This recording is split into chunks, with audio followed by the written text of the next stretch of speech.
Sir इस समय जो है आम के पेड़ तैयार हो रहे हैं, फूल आ रहा है, इनका देखभाल किस तरीके से किया जाए, इसके बारे में कुछ आप बताएंगे? किसान भाइयों, आम के बागों की देख रेख के लिए और उसके उचित प्रबंधन के लिए सबसे पहले ज़रूरी ये है कि जिस पौधे में बौर आया हुआ है उसमें जब तक कली बनी हुई है तब तक सिंचाई कर सकते हैं, लेकिन जब मजरी खुल रही हो, उसमें कुछ में फूल जब खिल रहे हों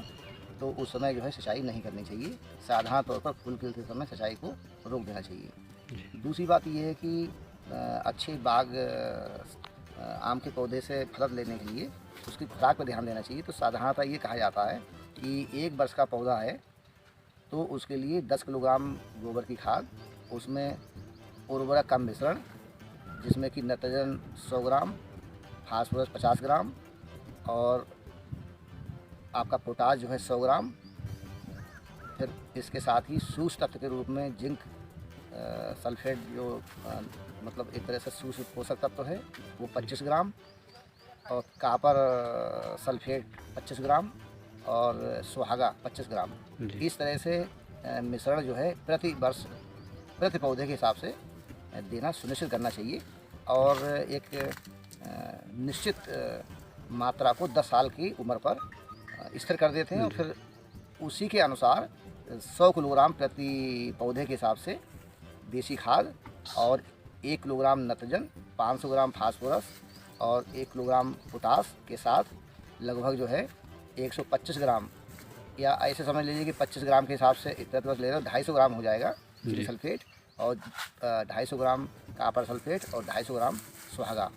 प्रति पौधा देना चाहिए। लेकिन किसान भाई नहीं दे पाते हैं तो वो पौधों में कुछ ऐसे लक्षण आते हैं जिससे कि पौधों में कम फलत मिलती है और फूल फल आने में दिक्कतें आती हैं। तो किसान भाई जैसा कि जानते हैं कि आम के पौधे में लगभग 7-8 महीने पुरानी जो टहनी होती है उस पर फूल आते हैं और नई टहनी पर फूल नहीं आते हैं। तो साधारण तौर पर आप लोग पौधे में देखते होंगे कि आल्टरनेट बियरिंग होती है, आंतरिक फलन होता है कि एक साल फल ज़्यादा आते हैं, एक साल कम आते हैं। तो ये चूँकि किसानों भाइयों के हाथ में नहीं है कि कितने फल आएंगे कितने फल नहीं आएंगे, वो शाखा में विकास के साथ होता है कि अगर 7-8 महीने पुरानी शाखा है तभी उस शाखा पर फूल आते हैं। नहीं तो आप लोग देखेंगे कि जिस शाखा में फूल आ रहे हैं, जिसमें फल बन रहे हैं और जो दूसरी बिना बौर वाली शाखाएँ हैं उनमें नई नई कलियाँ निकलती हैं, तो ऐसे शाखाओं पर फल नहीं लगते हैं। तो किसान भाइयों को चाहिए कि अधिक फल पाने के प्रतीक्षा में या उसके लिए किए जाने वाले कार्यों के लिए ये खाद जो है मतलब बरसात के पहले देना चाहिए। तो इसमें बरसात से पहले इसलिए देना चाहिए कि पौधे की सही से खुराक जो है पानी के साथ सिंचाई के साथ जो है पौधे को मिल सके। और अक्टूबर के महीने में एक जो है हार्मोन डालते हैं, तो नर फूलों को वो हार्मोन जो है कम करता है और मादा फूलों को बढ़ाता है। इसका नाम है नेप्थलीन एसिटिक एसिड, जो बाज़ार में प्लानोफिक्स या वर्धा के नाम से मिलता है। आधा मिलीलीटर पर लीटर पानी की दर से हम इसका छिड़काव करते हैं। तो ये अक्टूबर-नवंबर के महीने में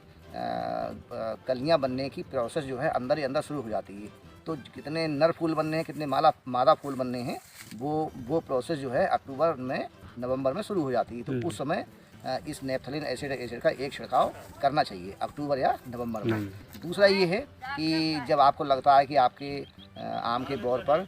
चना बराबर दाने, मटर के दाने बराबर जो है दाने बन जा रहे हैं, तब आप जो है दूसरा छिड़काव कर दीजिए। और यही जो है आधा ml मतलब एक टंकी 15 लीटर की तो 7.5 ml नेप्थलीन एसिड लेकर आप जो है छिड़काव कर देंगे तो आपके पौधे में मादा फूलों की संख्या ज़्यादा होगी और फल ज़्यादा टिकेंगे। तो एक तो ये खान पान की बात है। इसके अलावा पहलू ये है कि किसान भाई ध्यान नहीं दे पाते हैं कि इसमें रोगों की समस्याएं हैं, कीड़ों की समस्याएं हैं। तो आप लोग जानते हैं कि कीड़े से प्रत्यक्ष नुकसान होता है। जैसा कि आप लोग बाग में देख रहे हैं कि अभी पौधे पर ये भुनगे जो हैं टहल रहे हैं, ये भुनगे जो हैं उड़ रहे हैं, लेकिन अब ये जिनका पौधा है वो इस पर ध्यान नहीं दे रहे हैं। तो ऐसे भुनगा कीट जो हैं, जिनको हम रस चूसक कीट मानते हैं, तो इनके लिए ज़्यादा दवाएँ बाज़ार में उपलब्ध नहीं हैं। कुछ दवाएँ हैं जो विशिष्ट दवा है, जैसे कि आप रोगोर आती है डाइमेथोएट, जैसे कि केमिकल नाम है, वो 2 मिलीलीटर पर लीटर की दर से पानी में घोल बना करके और स्टिकर डालते हैं या शैम्पू डालते हैं, जिससे कि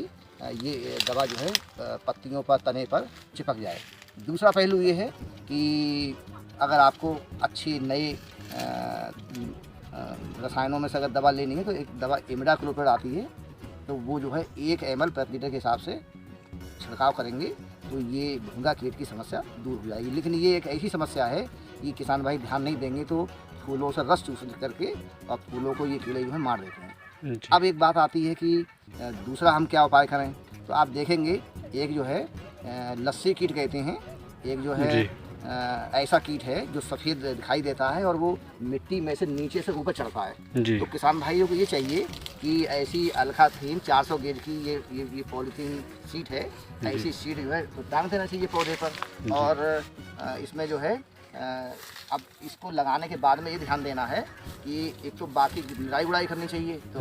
क्योंकि ढेले में से ही कीड़े जो हैं ऊपर चढ़ते हैं, तो यहाँ से जब चढ़ के जाते हैं तो इसको रोकने का प्रयास करना चाहिए। तो ये ऐसा मतलब उपयुक्त समय है कि अविलंब ऐसी पॉलीथीन सीट या जिसको कि अल्काथीन सीट बोलते हैं, तो ये जो है करीब 1-1.5 फुट चौड़ी पौधे के तने से 1.5 फुट 2 फुट ऊपर जो है लगा देना चाहिए। और इस पर जो है कोई चिपकने वाली मतलब कोई ऐसा तत्व जो लगाना चाहिए, चाहे हम जैसे ग्रीस लगाते हैं या हम जो है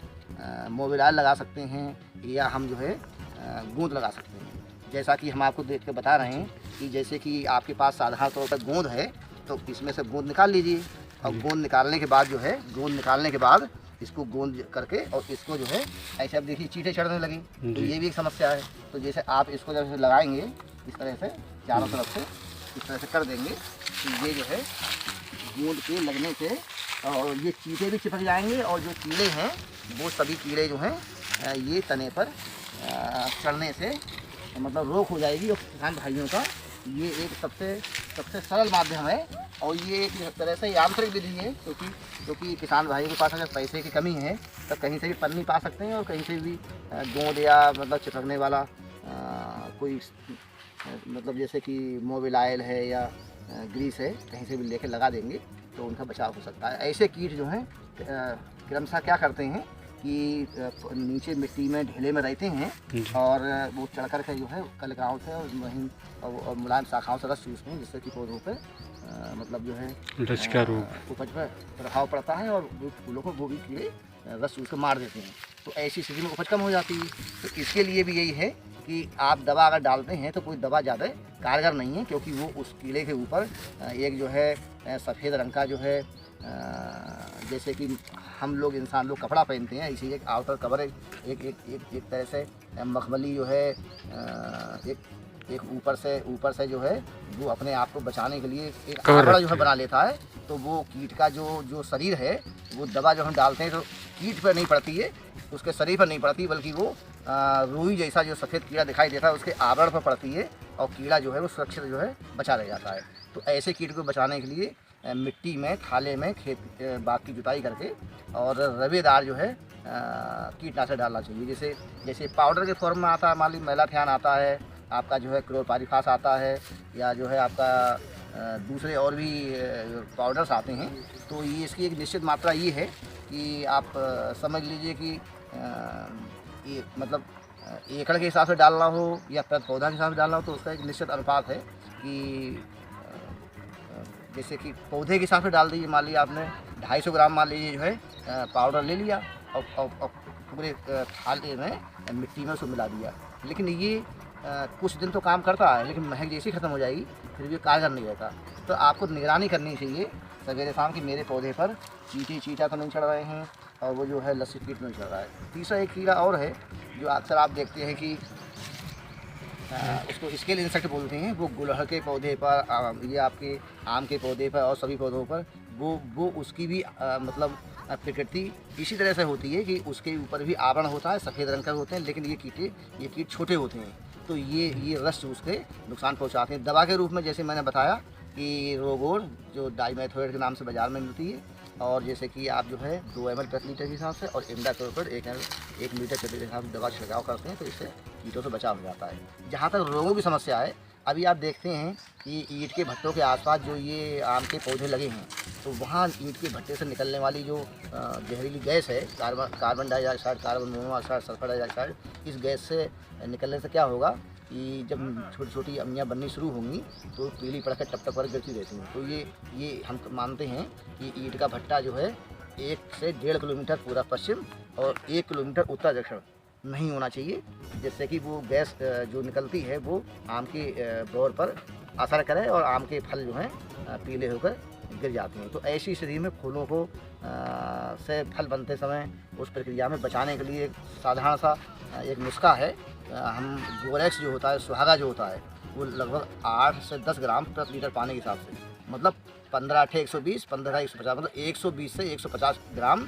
सुहागा एक टंकी में लेकर के और छिड़काव करते हैं, तो वो आम पीले पड़ने की समस्या को थोड़ा सा बचाव किया जा सकता है। और रोगों की समस्या में एक दिक्कत ये हो सकती है कि जो मजरी नहीं खुलती हैं, मतलब जैसे कि बौर आया है, अब बौर जो है उसकी मजरी खुल नहीं रही है, वो एक तरह से गुच्छा टाइप बन गया, मतलब इसको मैंगो मालफॉर्मेशन कहते हैं। ये बीमारी एक समस्या है, बहुत से कलमी पौधों पर है, और ये होता इसलिए है कि लोग अक्सर बाकी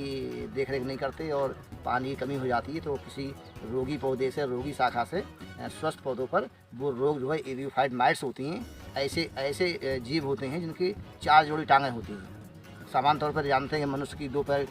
मनुष्य और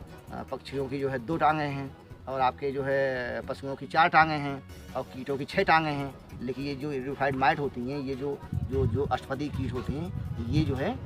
रोग फैलाते हैं। तो जैसा मैंने आपको बताया कि अक्टूबर नवंबर के महीने में एक छिड़काव करते हैं, और एक छिड़काव जो है इधर आप फरवरी मार्च में, ये जो समय है, ये आप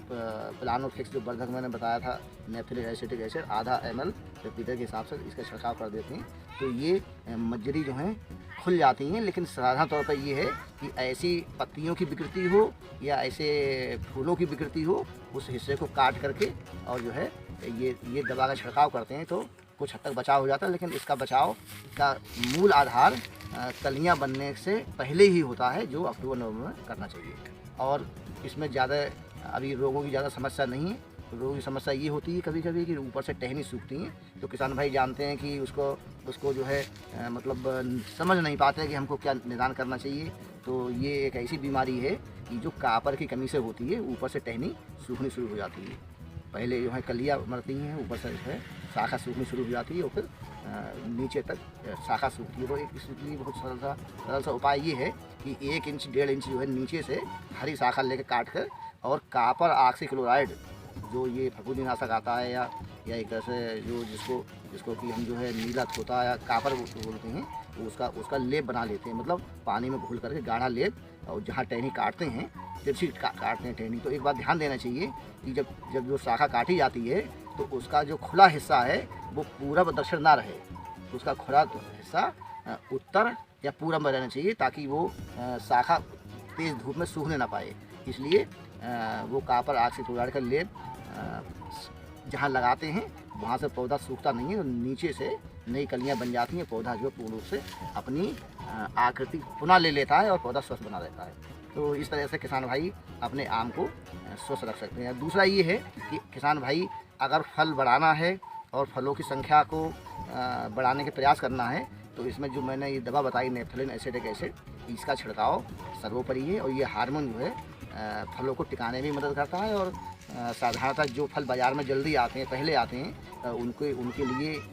जो व्यापारी किसान भाई हैं, वो ये हार्मोन का छिड़काव करते हैं, जिससे फलों का साइज बढ़ जाता है। तो फलों को ज़्यादा मात्रा में मादा फूल